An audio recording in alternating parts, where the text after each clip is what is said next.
Здравствуйте, это новости Татарстана. В студии Султан Нугайбеков, и о самых важных событиях расскажем прямо сейчас. Исполнил священный долг. Сразу произвел впечатление такого конкретного парня. Каким запомнят участника СВО отца Анатолия, расскажет Рамиль Галиуллин. Расширение сотрудничества. Самое главное, и туризм, и бизнес, и все не будет работать, если не будет прямых обязанностей. О чем Рустам Минниханов договорился в Иране, узнал Дмитрий Аринин. Бездомных собак становится меньше, а вот количество нападений не снижается. Я не живодер, но если выбор стоит между псом и ребенком, мой выбор – это ребенок. Как долго в Казани собираются решать проблему безнадзорных животных, узнала Алия Хайрудинова. Жители Больших Дербышек протестуют. На месте единственной детской площадки начали возводить новый дом. По отношению к детям это несправедливо. Насколько это законно, Выясняла Юлия Гоголева. Татарстан взял курс на расширение сотрудничества с Ираном. В эту страну делегация нашей республики прибыла во главе с Рустамом Миннихановым.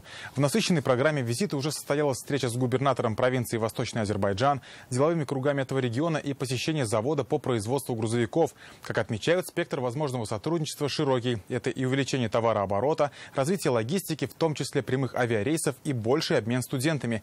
Подробнее, что намечено и о чем уже договорились, Дмитрий Аринин.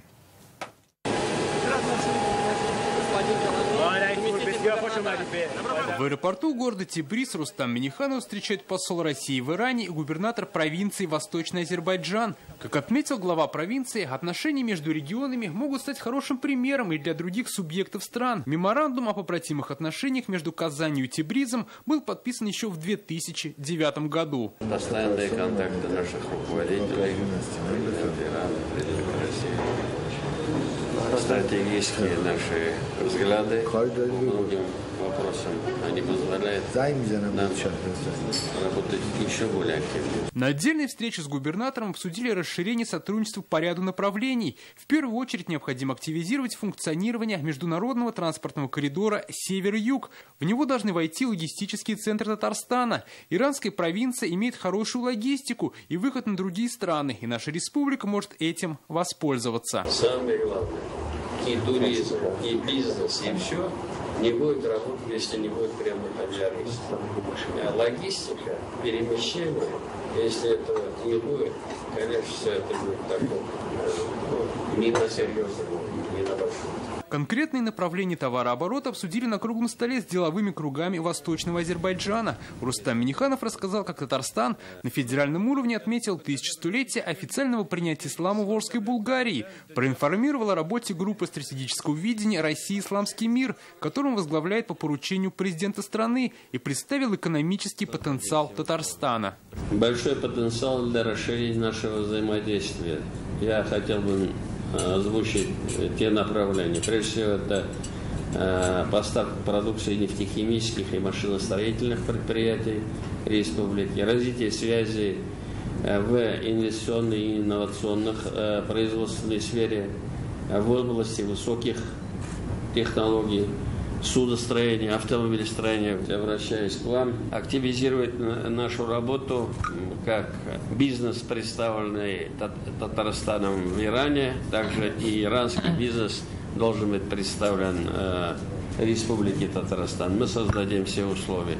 Приглашаем в ваше сотрудничество. Стратегическим партнером КАМАЗа уже является местная компания «Арах Шходра Дизель». Она основана в 2005 году. Ее завод по производству грузовиков посетил Рустам Минниханов. Здесь выпускают грузовики КАМАЗ, джак и микроавтобусы собственной разработки. На предприятии презентовались современные модели КАМАЗа. Иранская сторона выразила высокий интерес к продукции. Отметив, она демонстрирует хорошие качества, и КАМАЗ – надежный партнер. Для проработки конкретных направлений сотрудничества решено создать представительство Ирана и Татарстана. Когда есть люди, которые знают и менталитет Ирана, которые располагают базой у нас в Татарстане. Это очень важно, потому что даже некоторые иранцы с опаской относятся к нам, ну, соответственно, наши инвесторы и наши предприятия, едя сюда и не найдя здесь понимания, тоже могут испугаться. Поэтому плацдарм мы создаем и в Иране, и у нас в Казани. Я думаю, что все получится. Во время поездки в Иран Рустам Минниханов планирует встретиться с губернаторами ряда провинций, посетить предприятия, принять участие в деловых форумах, а также обсудить сотрудничество с Ираном в рамках группы стратегического видения «Россия. Исламский мир». Дмитрий Айринин, Дина Газалиева, Александр Ярошов, Марат Хусаинов, ТНВ, Иран. Иранские сладости могут появиться на татарстанских прилавках. В Тебризе этим утром делегация республики посетила иранскую кондитерскую фабрику «Ширин Асал». Она основана в 1990 году и выпускает более 1000 наименований конфет, печенья, тортов и других сладостей. Рустам Минниханов ознакомился с производством и обсудил с руководством компании возможные поставки продукции в Татарстан. Из Тебриза делегация Татарстана отправилась в город Гарган, провинции Голестан. Она также расположена на севере Ирана. Здесь состоялся круглый стол с деловыми кругами Голестан-Татарстан. Выступая на встрече, Рустам Минниханов поблагодарил за организацию мероприятия и подчеркнул, в этом году Татарстан активизировал сотрудничество с провинциями Ирана. Сейчас республика заинтересована в расширении поставок продукции нефтехимической и машиностроительной отрасли. Также во встрече приняли участие татарстанские агрокомпании, Высокогорский молочный завод «Елмай», «Рацин» и «Агросила».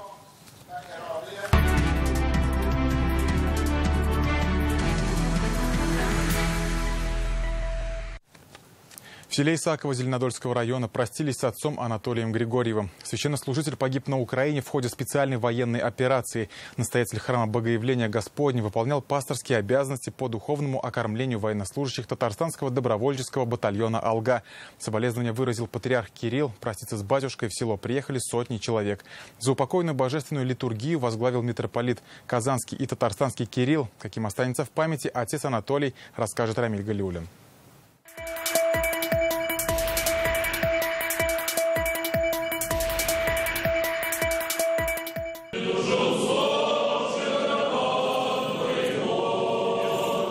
Отца Анатолия отпевают в храме Богоявления Господня, где он был настоятелем 19 лет. Зал полон, с цветами пришли сотни людей. Литургию возглавил митрополит Казанский и татарстанский Кирилл. Прилежно молимся согласно хвалению.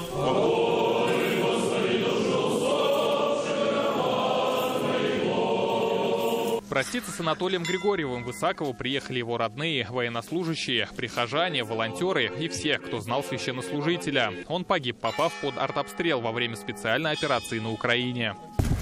Никакие слова не могут заглушить горечь утраты. Но мы будем всегда помнить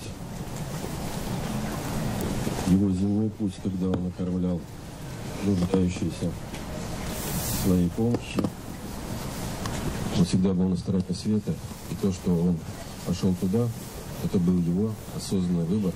Анатолий Григорьев родился в Чувашии, работал трактористом, служил в военно-морском флоте. Затем переехал в Казань и выбрал путь священнослужителя. Став настоятелем Богоявленского храма в селе Исаково, он инициировал его восстановление. Очень символично то, что мы прощаемся с иереем Анатолием именно в храме, который он восстановил евреям. И сейчас этот храм принимает людей, здесь проходят службы. Мы будем продолжать работу по реставрации этого храма. Священнослужитель много занимался общественной работой, выступал с проповедями, читал лекции для детей и молодежи. 1,5 года где-то мы знакомы с отцом Анатолием. Он сразу произвел впечатление такого, знаешь, такого вот конкретного парня. Вот, он пришел ко мне, я говорю, правда, говорю, что ты морпех в прошлом? И он говорит, да. Я говорю, если ты морпех, а он так вот пришел, у тебя должна быть здесь тельняшка. Он берет, подрясник раскрывает. Здесь тельняшка. Он очень, очень достойный человек, поверьте. Таких людей, но, к сожалению, они редко появляются в нашей жизни. Очень надежный. Потому что с ним было всегда как-то спокойно, уверенно и был он таким благочестивый человек, верующий, глубоко верующий человек. Гроб с телом был обнесен вокруг храма, после чего у алтаря церкви состоялось погребение. Отцу Анатолию было 45 лет. У него остались жена и 4 детей. Самому младшему 6 лет. Был самым хорошим братом, самым лучшим на свете. Нашей опорой, защитник. Всегда во всем помогал. Всегда поддерживал в любых ситуациях. За спинами никогда не прятался. И всегда вот и по храмам ездил. Как, я думаю, как он успевал вообще вот это все. Сколько у него энергии вот это было. Он всегда говорил, вот, не зря, говорит, в морской пехоте служил. Человек всегда уделял внимание спорту, патриотическому воспитанию. Всегда около спортсменов был, сам показывал пример. В воинском искусстве тоже ходил, обучал по классам, уроки мужества проводил. Он наш духовный наставник. Для нас сегодня это большая утрата. Большое горе для всего народа. Поминовение в честь отца Анатолия прошло во всех храмах и монастырях Казанской епархии. Рамиль Галиуллин, Дмитрий Аринин, Ильдар Софиуллин и Олег Мыльников. ТНВ, Зеленодольский район. В Пестричинском районе в эти выходные простились с 53-летним Николаем Савельевым. Он погиб 6 сентября в ходе специальной военной операции на Украине. Сержант запаса выполнял свой воинский долг в рядах отряда добровольцев «Барс», куда он вступил 26 августа. У Николая Савельева остались жена и сын. С участником специальной военной операции простились и в Бугульме. 26-летний уроженец района Владислав Вавилов с августа был в составе национального батальона «Алга». У него остались жена и маленькая дочь.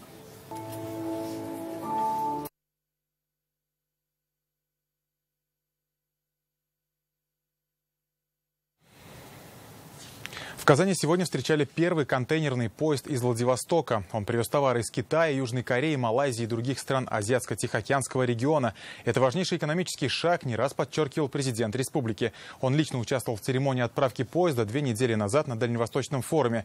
Вскоре преимущества оценят и потребители, товары приходят напрямую и быстрее. О перспективном направлении для республики в репортаже Вероники Гайнудиновой.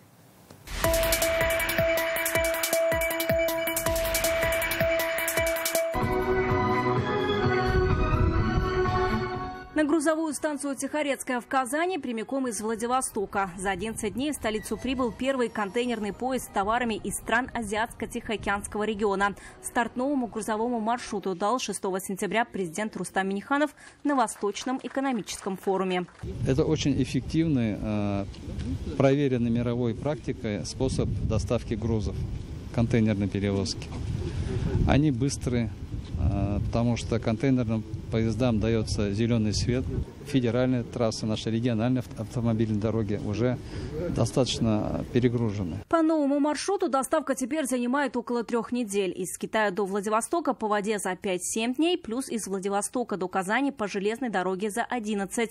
Раньше поставки проходили через Москву, либо через порт Санкт-Петербурга, что гораздо дольше. Ускоряет доставку в 2 раза, а во-вторых, по мнению аналитиков, до 25% снижает стоимость доставки, что существенно влияет на конкурентоспособность наших товаров. В этом мы видим еще один, не до конца еще раскрытый потенциал для развития экономики Республики Татарстан. Компания «Российские железные дороги» выдержала все те сроки доставки, которые были обговорены, и вовремя доставила тот груз, который сегодня пришел. Пришел для Республики Татарстан и для прилегающих, так скажем, субъектов. Это в основном Самарская область. 85 контейнеров общей массой 1500 тонн. Здесь комплектующие для крупных производств республики, товары народного потребления и продукция для маркетплейсов. С помощью этого маршрута планируется и экспорт. В те же страны Азиатско-Тихоокеанского региона будут отправлять продукцию машиностроительного кластера, предприятий нефтехимии и других производителей Татарстана. Четкая предсказуемость, прогнозируемость рейсов. Еще раз, сервис публичный, работает по расписанию. Каждые 2 раза в месяц правитель и получатель местный точно знает, что его груз придет с четким транзитным сроком. Позволяет ему планировать свое производство, свою дистрибуцию своих товаров. Регулярный поезд будет отправляться раз в 2 недели со станции Владивосток сюда на станцию Тихорецкая с возможностью автовывоза внутри республики и другие города Поволжья. Уже в ближайшие месяцы частоту отправки планируют увеличить, и тогда поезд будет отправляться из Владивостока в Казань уже каждую неделю. Эксперты уверены, Казань может стать одним из крупнейших транспортных хабов страны. Вероника Гайнудинова, Данил Филатов, ТНВ, Казань. В Нижнекамском и Высокогорском районах сегодня прошли районные сессии. Местные депутаты выбрали глав муниципалитетов. В Нижнекамске мэром города и главой района стал Рамиль Мулин, год исполнявший обязанности руководителя исполкома. Его кандидатуру депутаты одобрили единогласно. Главой Высокогорского района стал 44-летний Равиль Хисамуддинов. Он также год возглавлял местный исполком. До этого он руководил Апатовским районом. Моя задача, конечно, максимально сделать все, чтобы жителям было удобно, комфортно со мной работать, а мне реализовать свои возможности. Быть главой Высокогорского района – это, наверное, ответственность вдвойне, потому что все-таки есть у нас такие моменты, что сам президент Рустам Нургалиевич в свое время здесь был руководителем, поэтому у нас большая планка. Госкомитет по тарифам выступил против сбора мусорного оброка с жителей Зимней Горки Лаишского района. Кто нарушил права сельчан, читайте сегодня в интернет-газете «Реальное время». С просьбой помочь отстоять единственную детскую площадку в нашу редакцию обратились жители казанского поселка Большие Дербышки. 6 лет назад дворовую территорию привели в порядок. Установили турники, качели и карусель. Но недавно жители обнаружили все это, выкопали и перенесли на 50 метров. Вслед за этим на территории детской площадки начали возводить фундамент и выравнивать землю под строительство нового жилого дома. Насколько это законно и где теперь будут играть местная детвора из почти 500 домов Больших Дербышек, в ситуации разбиралась Юлия Гоголева. Поставили и сами забирают. Да? Эта обновленная детская площадка появилась в Больших Дербышках 6 лет назад. Турники, карусель, горка. Также высадили молодые деревья. Нам выделялся грант. И вот те деньги, которые остались от этого гранта на поселок, мы пустили вот на детскую площадку. А это единственная площадка. Вот на весь наш поселок, на огромный. И все детки здесь. Однако недавно часть турников и горку неизвестные выкопали и перенесли на 50 метров, говорят жители. На освободившейся территории, там, где мальчишки раньше играли в футбол, начали возводить фундамент для нового дома. Я считаю, что данное, то, что происходит, это вообще по отношению к детям, это несправедливо. И по отношению к жителям данного поселка это вообще несправедливо. У меня 2 мальчика, они постоянно проводят время здесь. С самого приезда постоянно на данной территории они находились. И мы спокойны, то, что они здесь. Потому что больше никуда они не могут здесь пойти. По словам жителей поселка, не так давно к ним приезжал представитель администрации Советского района и предлагал перенести площадку вот на эту территорию вблизи памятника погибшим участникам войны. Правда, жители это предложение в большинстве своем называют неприемлемым. Чтобы перенести туда к памятнику, это, я считаю, это кощунство, неуважение к ветеранам. Это, я не знаю, это администрация города Казани должна вообще-то к себе как-то взять галочкой, что ли, и как бы разобраться с этим делом. Это недопустимо. Память погибшим нужно оставить такая, как она есть. Не нужно путать вот эти детские площадки, увеселительные какие-то в одном месте.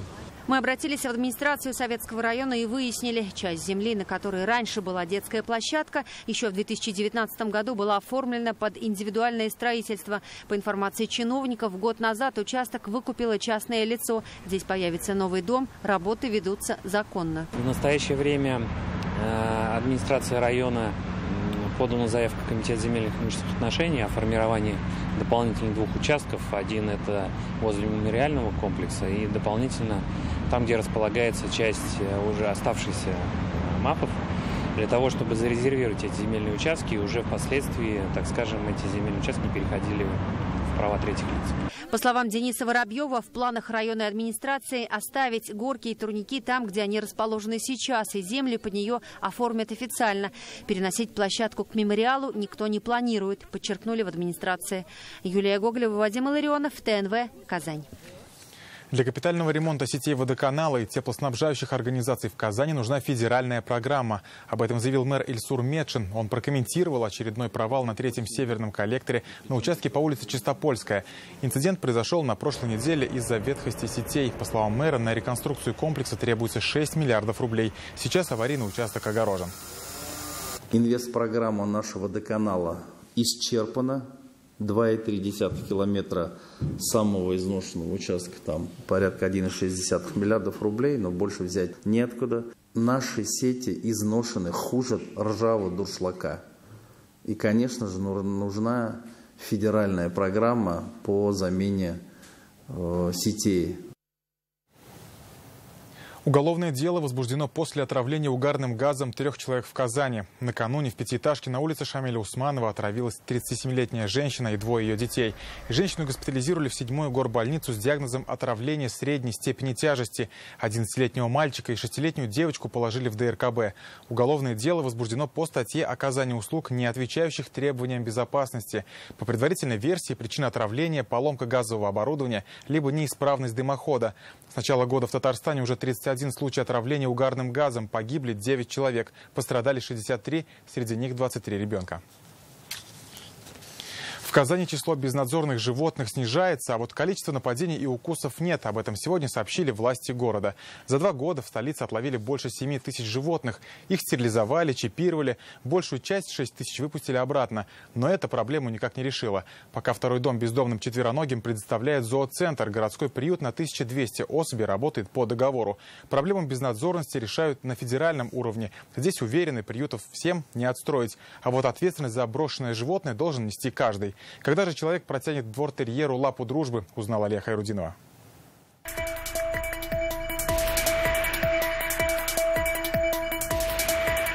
Каждую неделю занимаемся с психологом, то есть это индивидуальное занятие вот в игровой форме. Все для того, чтобы забыть тот страшный день. Месяц назад в Кукмаре прямо на детской площадке бродячая собака сначала вцепилась в 2 мальчиков, искусав им руки. Затем набросилась на 5-летнюю Азалию, разорвав ей лицо. Сколько малышке предстоит залечивать психологические травмы, не могут ответить даже специалисты. Через полгода предстоит пластическая операция. Мы сейчас очень боимся даже выходить на улицу, то есть страх огромный.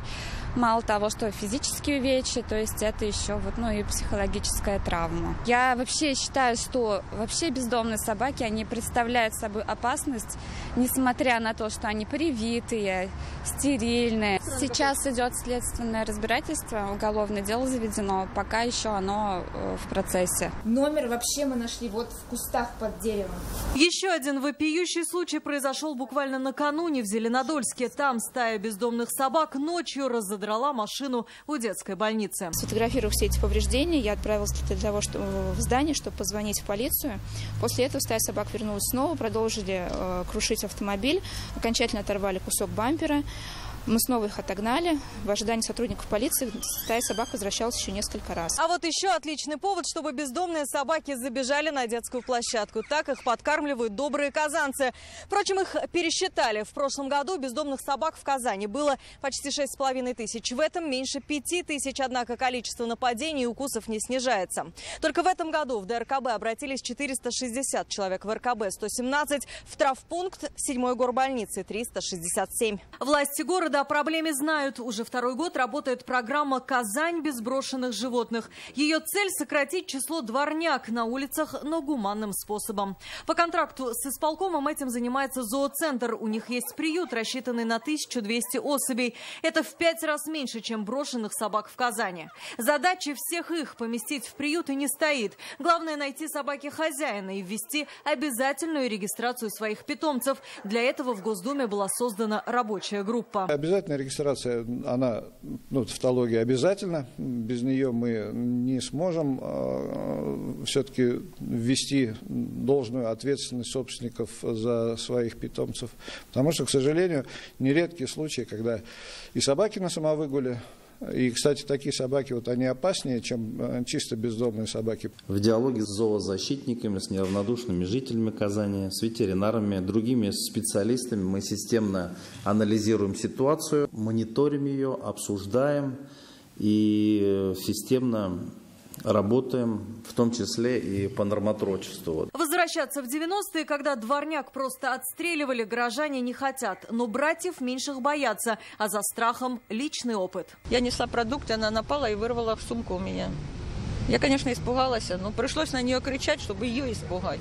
Приюты им устраивать, это лучше всего. Собака нападала чуть-чуть, а там, ладно, слава богу, машина проезжала, это мне спасла. Около школы они ходят, в саду, около сада ходят. Приют делать надо, наверное. Я думаю, стерилизация, прививки, но ни в коем случае не убивать. Еще один интересный факт. Потомство одной пары собак за 10 лет способно превысить 60 тысяч особей. Важно, чтобы животные не оказались выброшенными на улицу. Уже 2 года ученики столицы осваивают программу в ответе за тех, кого приручили. А казанцы активно участвуют в акции «Лапа дружбы». Они забирают собак из приюта. Только за последний год четвероногого друга приобрели 1000 человек. Алия Хайрудинова, Алмаз Зиединов, ТНВ, Казань. В республике за сутки коронавирусом заболели 989 человек. Выросло число госпитализаций пациентов. За минувшую неделю в больнице положили 632 человека. Суточный прирост новых заболевших в России почти 49,5 тысяч человек. Это на 7 тысяч меньше, чем днем ранее. На этом у меня все. Еще больше информации в нашей группе ВКонтакте и Телеграм-канале. Также наши выпуски доступны на платформе Рутюб. А сейчас давайте прогуляемся по яблоневым садам, которые запечатлел наш оператор Игорь Романов. До встречи.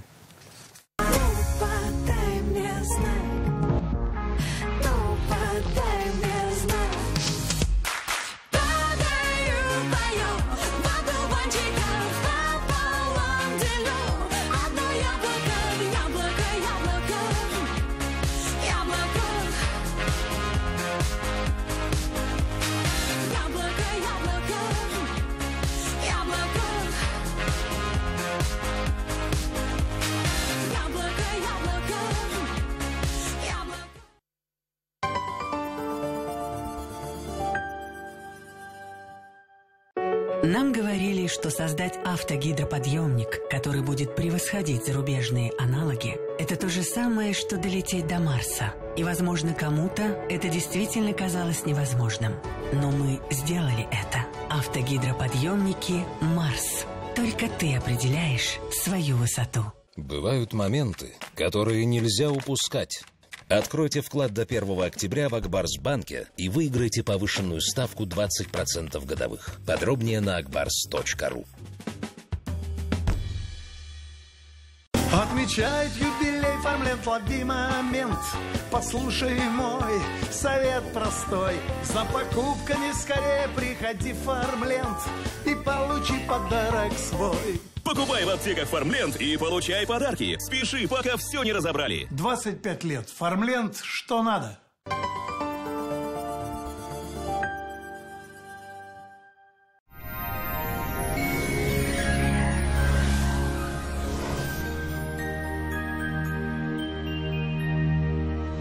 Здравствуйте, в студии Илья Андреев. Банк Аверс помогает бизнесу адаптироваться к новым условиям внешнеэкономической деятельности и предлагает бесплатное открытие расчетного счета и сниженную комиссию на международные переводы в турецких лирах, китайских юанях и казахстанских тенге. Банк Аверс помогает бизнесу адаптироваться к новым условиям внешнеэкономической деятельности. Банк расширил возможности по валютному обслуживанию клиентов. В рамках акции «Выгодный ВЭТ для бизнеса» Банк Аверс предлагает бесплатное открытие расчетного счета и сниженную комиссию на международные переводы. Банк Аверс. Надежность имеет традиции. О том, что нам ждать, дожди или солнца, расскажем прямо сейчас. По данным сервиса Яндекс.Погода, в предстоящие сутки в Бугульме, Бавлах, Азнакаево пройдет дождь. Днем ожидается около 17 градусов тепла. Осадки прекратятся в набережных Челнах, Нижнекамске и Лабуге. Здесь облачно и около 19 градусов выше 0. В Агрызе, Менделеевске, Актаныше ожидаются дожди. Температура воздуха днем около 19 градусов тепла. В Арске, Кукмаре, Балтаси прогнозируется солнечная погода. Ночью небольшой дождь и максимальная температура днем около 19 градусов тепла. В Болгаре, Дрожжаном, Буинске днем солнечно и без осадков. Ожидается около 19 градусов тепла. В Альметьевске, Чистпольму, Мадыше днем будет облачно, местами дожди, а воздух прогреется до 20 градусов тепла. В среду будет вновь облачно, местами пройдут дожди. Благодаря свойству гармонизировать кровообращение, санчи благотворно влияет на работу всего организма. Дает энергию, нормализует сон, способствует устранению головных болей и хронической усталости, улучшает самочувствие. Полезные свойства санчи проверены веками. Недаром его называют сокровищем китайской медицины. 20 сентября 2022 года в аптеках Farmland на санчи 20% скидка. Сайт sanchi.rf. Лучший протез – тот, что остался в упаковке. Мы беремся восстановить сустав даже на стадии некроза. Без операции, с помощью одного укола. Приходите в Доктор Ост. Убедитесь, вернуть сустав к жизни можно в любом возрасте. Федеральная сеть медицинских центров «Доктор Ост». Лечение самых сложных заболеваний позвоночника и суставов без боли и хирургического вмешательства. За 14 лет в 10 городах России врачами клиники отменено более 70 тысяч операций. В Казани днем солнечно и без дождей, до 19 градусов тепла. Ветер юго-западный 5 метров в секунду, атмосферное давление 755 миллиметров ртутного столба. Влажность воздуха 64%, магнитное поле Земли спокойное. Любая погода может стать приятной, если сохранять солнечное настроение и делиться им с любимыми. Подчеркнуть стиль, выделиться из толпы, позаботиться о здоровье глаз легко. Весь сентябрь в салонах Корд-Оптика скидка до 50% на оправы и солнцезащитные очки. Корд-Оптика с заботой о вашем зрении. Надоело щуриться и напрягать глаза? Выход есть. Весь сентябрь. Очки для зрения на заказ всего за 1190 рублей. Корд-Оптика.